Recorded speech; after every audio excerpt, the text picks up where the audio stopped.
بسم اللہ الرحمن الرحیم۔ السلام علیکم حاضرین، ہم آپ کو اپنے چینل انفارمیشن انسائیکلوپیڈیا میں خوش آمدید کہتے ہیں۔ ناظرین، آج 20 اگست 2020 کا دن ہے۔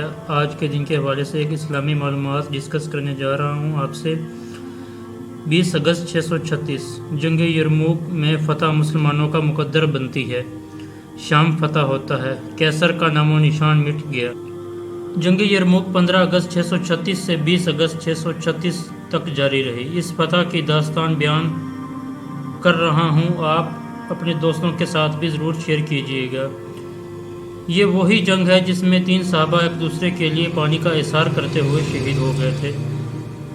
یہ وہی جنگ ہے جس میں خالد بن ولید کی وہ ٹوپی گم گئی تھی جس میں انہوں نے سرکار دو عالم صلی اللہ علیہ وسلم کے موئے مبارک سلوائے ہوئے تھے۔ جب تک ٹوپی نہیں ملی، خالد بن ولید کو چین نہیں آیا۔ شام کی فتح ہونے کی پیشگوئی سرکار نے خود کی تھی۔ 5 ہجری غزوہ خندق کی کھدائی کے موقع پر حضور صلی اللہ علیہ وسلم نے فتح شام کی بشارت دی تھی، جو اس وقت رومیوں کے زیر تسلط تھا۔ یہ بحیرہ روم ترکی، فلسطین، اردن اور عراق میں گرا ہوا ہے۔ دارالحکومت دمشق ہے، اس کا صدر مقام دمشق ہے، مگر شام کا اطلاق سارے ملک پر ہی ہو رہا ہے۔ 18 ہجری میں خلیفہ دوم حضرت عمر نے حاکم شام یزید بن ابی سفیان کی وفات پر حضرت معاویہ بن ابی سفیان کو حاکم شام مقرر کیا۔ انہوں نے دمشق کو اور خصوصی طور پر شام کو عمومی طور پر ترقی دی، لہذا تقریباً 600 سال تک دمشق مملکت اسلامیہ کا دارالخلافہ رہا۔ اسلام کی ممتاز دینی شخصیت امام واضعی بھی اسی شہر سے تعلق رکھتی تھی۔ جب مسلمان حضرت عمر کے دور میں دربار شام کو فتح کرتے ہوئے مفسرین ایک مشہور شہر پہنچ گئے تو رومی شہنشاہ کیسر ہرقل، جو اس وقت شام کے ایک شہر انطاکیہ میں ٹھہرا ہوا تھا، شام سے نکلتے ہوئے اس نے کہا، اے سوریہ شام، تجھے الوداع کہنے والے کا سلام۔ اب مجھے کبھی امید نہیں کہ میں کبھی لوٹ کر تیری طرف آؤں گا۔ سرزمین شام میں اردن، فلسطین، لبنان کے علاقے شامل تھے۔ شام میں دشوار گزار پہاڑ بھی ہیں، سرسبز شاداب میدان بھی ہے، بل کھاتی ہوئی ندیاں بھی ہیں، موج زن دریا بھی ہیں، جن میں ایک مشہور دریائے یرموک ہے، جس کے ساحل پر رومیوں کے ساتھ سب سے بڑی جنگ لڑی گئی۔ اس کے بعد دوبارہ رومی شام کی طرف نہیں آ سکے۔ حضرت خالد بن ولید مشرق میں ملک عراق میں ایرانیوں کے ساتھ نبرد آزما تھے۔ اب انہیں معاذ شام کی طرف جانے کا حکم ملا تو خالد بن ولید نے صحرائے سمارا کو براہ راست جامعی طریقے سے عبور کیا۔ دنیا اسے صحرائے موت کہتی ہے، وسیع اور اس صحرا میں جہاں موت دبوچ لیتی ہے، مگر خالد بن ولید نے یہ سفر اتنا تیز رفتاری سے طے کیا اور صبح صحیح سلامت فوج کو لے کر شام پہنچ گیا۔ شہر دمشق جنگی اور فوجی لحاظ سے بہت مضبوط شہر بلکہ قلعہ تھا۔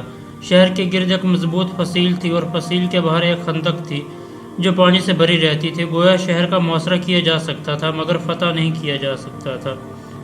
اور جب بشارت نبی صلی اللہ علیہ وسلم کے مطابق مسلمانوں نے دمشق فتح کر لیا، گویا رومیوں کی ہیبت اور رعب و جلال ہمیشہ کے لیے جاتا رہا۔ 25 ربیع الاول 13 ہجری مسلمانوں نے دمشق کا محاصرہ کر لیا۔ خالد بن ولید، ابو عبیدہ بن جراح کی فوجیں شامل محاصرہ تھیں۔ اس دوران شرجیل بن حسنہ، یزید بن ابی سفیان، عمر بن عاص مختلف محاذوں پر تھے۔ پتہ چلا کہ ایک رومی سپہ سالار 70,000 کا لشکر لے کر اجنادین کے علاقے کی طرف آ رہا ہے اور مزید رومی فوجیں بھی اجنادین پہنچ گئی ہیں۔ حضرت خالد بن ولید نے حالات کو پیش نظر رکھتے ہوئے سب جرنیلوں کو لکھا کہ وہ بھی اجنادین آ جائیں۔ اجنادین کوئی شہر یا قصبہ نہیں بلکہ راستوں کا ایک سنگم ہے، یہ فلسطین کے علاقے میں ہے۔ رومیوں کی نفری 1 لاکھ سے زیادہ تھی، جبکہ مسلمانوں فوج کی تعداد 33,000 تھی، مگر مقابلہ میں آ کر رومیوں کے پاؤں اکھڑ گئے اور انہیں بری طرح ہزیمت اٹھانی پڑی۔ حضرت خالد نے مال غنیمت سپاہیوں میں تقسیم کیا اور خمس مدینہ شریف بھیج دیا، ساتھ ہی دوبارہ دمشق کا محاصرہ کر لیا جو پہلے خود ہی اٹھا لیا تھا۔ دمشق کے محاصرہ میں خالد بن ولید، ابو عبیدہ، یزید بن سفیان فوج کی تعداد 27,000 تھی، مدنی فوج کی تعداد 20,000 تھی۔ رومی فوجیں بلیان اور فمہل نامی جگہوں پر جمع ہوئیں، اس لیے اسلامی فوجوں کو چاروں طرف سے گھیر کر ختم کر دیا جائے۔ رومی شہنشاہ ہرقل نے سپہ سالار کو لکھا کہ وہ جنگ کے لیے بہترین جگہ کا انتخاب کرے۔ چنانچہ اس نے دریائے یرموک کے کنارے چھاؤنی ڈال دی۔ وہاں رقاد اور علان نامی ندی اسلامی لشکر کے سپہ سالار خالد بن ولید تھے۔ خالد بن ولید نے اپنی فوجوں کو ترتیب دیا اور ادھر بایاں بھی کیل کاٹنے سے لیس اور سر دھج کی بازی لگانے کے لیے تیار تھے۔ رومی لشکر کی 20 صفیں، 80,000 گھوڑے، 1,20,000 پیدل، 7 میل تک پھیلا ہوا انسانوں کا سیلاب۔ پادریوں نے صلیبی اٹھائی ہوئی تھی، انجیل کی تلاوت کر رہے تھے۔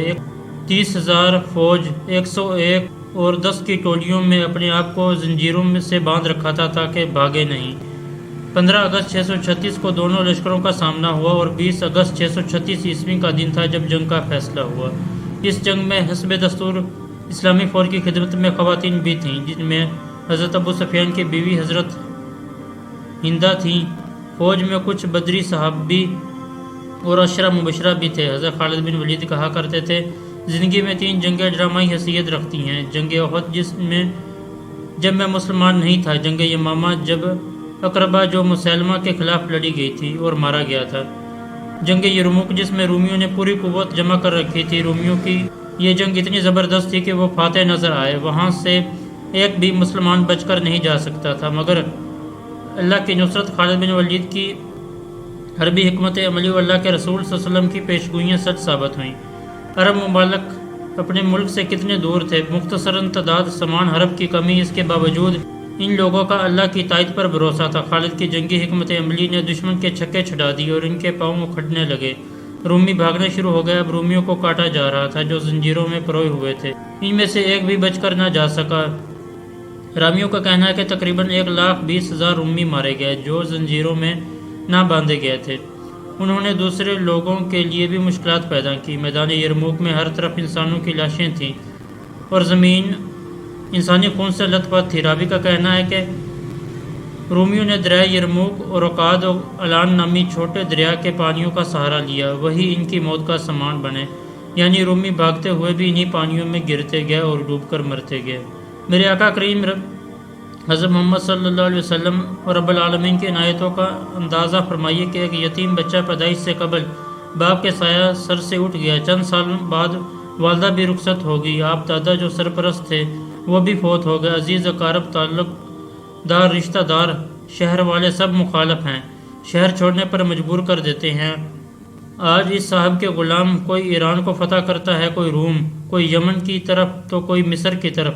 خالد بن ولید کا کہنا ہے کہ قبل اسلام بھی خالد ہی تھا جو میدان اقدس میں اسلامی فوج پر حملہ آور ہوا، مگر پھر خوف زدہ ہو کر خود ہی میدان سے بھاگ نکلا۔ مجھے آج تک سمجھ نہیں آئی کہ میں احد سے کیوں بھاگا۔ جب دامن رسول میں پناہ لی تو خالد ہی تھا، مگر پہلے خالد اور آج کے خالد میں زمین و آسمان کا فرق ہے۔ آج کا خالد جنگ کو کھیل سمجھ رہا تھا، جیسے لڑکے کھیل کے میدان میں خوش رہتے ہیں اور محظوظ ہوتے ہیں۔ اور یاد رہے کہ رسول اللہ صلی اللہ علیہ وسلم کا ہر غلام جرنیل سے پاس جہاں داری کے اسرار رکھتا ہے۔ مدینہ کا ہر شخص حضور صلی اللہ علیہ وسلم کا ہر غلام جسے جو بھی ذمہ داریاں سونپی گئیں اس نے کمال کر دیا۔ اگر یہ لوگ غیر مسلموں کے پاس ہوتے تو ان کی مورتیاں اور بت بنا کر ان کی پوجا شروع کر دیتے، مگر ان لوگوں کا یہی نعرہ تھا، ہم آقا کے غلام ہیں اور شہادت ہمارا مقصود و مطلوب ہے۔ ناظرین، جنگ یرموک اسلام کے لیے بہت سی جنگیں لڑی گئی ہیں۔ ایک جنگ کا احاطہ میں نے پیش کرنے کی کوشش کی ہے، امید کرتا ہوں آپ لوگوں کو یہ پسند آئی ہوگی۔ اسی طرح کی معلومات ہسٹری کے حوالے سے جو بھی تاریخ میں دن کی مناسبت سے جاننے کے لیے میرے چینل کو سبسکرائب کر دیں۔ اگر ویڈیو پسند آئی ہو تو لائک کر دیں، اپنے دوستوں کے ساتھ بھی ضرور شیئر کیجیے گا، اور اینیورسریز اور برتھ ڈے تمام مشہور شخصیات کی جاننے کے لیے بھی ہمارے چینل کو جوائن کیجیے گا۔ اللہ تعالیٰ آپ کا اور ہم سب کا حامی و ناصر ہو۔ جزا اللہ عنا سیدنا محمد ما ہوا اہلہ۔ اللہ حافظ۔